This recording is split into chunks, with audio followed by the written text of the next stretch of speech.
This is the second year in a row for the African Gaming Expo 2025. This is a former edition, 2 years back to back, and we have had the honor of having the #1 citizen of Lagos State grace our presence. And permits me to say, one welcome to you, sir. Thank you so much. But let me ask, what has been the motivation for you 2 years back to back in a row? You're not just an attendee, but you're also giving the welcome speech, welcoming delegates, speakers, and picking from a global audience to Lagos. Well, thank you. Gaming lottery business is not just in Zova. Malaysia is it's a new tomorrow that they need to encourage to develop. Right, that sector is growing globally, at a very, very fast rate. And for us as a city, as a state, we need to really, show a platform where Africa is not left behind. Right? There's so many other things you can complain about that were left here. But this industry is an industry of than be led 2 decades ago. So we don't have any excuse not to be able to compete globally. And that's what we're doing. We're doing the second edition of an African Expo where gaming practitioners, fintech players, and tech savvy innovators, all of it are coming together to be able to create content, to be able to create ideas, to be able to use power of innovation to create, a gaming industry, not only for entertainment, but for creativity, for innovation, for employment, for economic development. So it's everything all woven into one space. And that industry, that sector is growing heavily.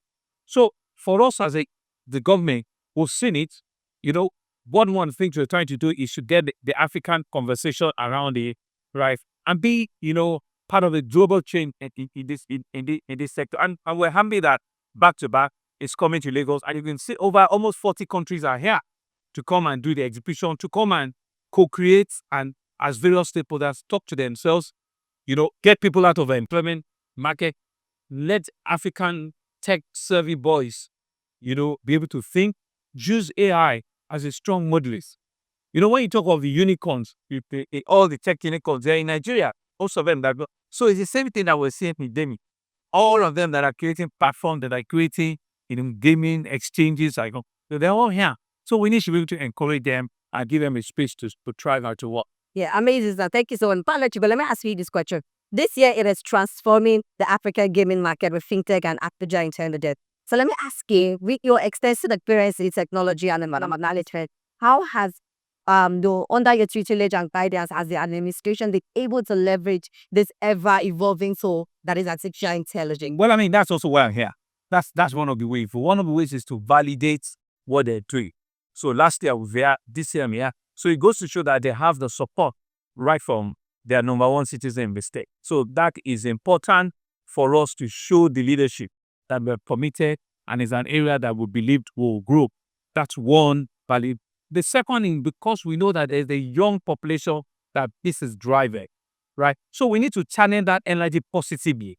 It's not just for entertainment. It's the business side of it. It's the B2B side of it. It's a platform that they create for that. That's why we need to talent that energy positively.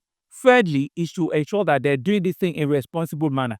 That's why the regulators are there, to ensure that the regulatory environment speaks to, an atmosphere where things are done, in a conformative form that is globally acceptable. Do you understand? With every form of responsibility. And using AI, which is the new buzzing word, artificial intelligence, as a strong catalyst to develop, that industry, to develop that sector into a globally competitive sector. Thank you so much for talking. It has been an honor, sir.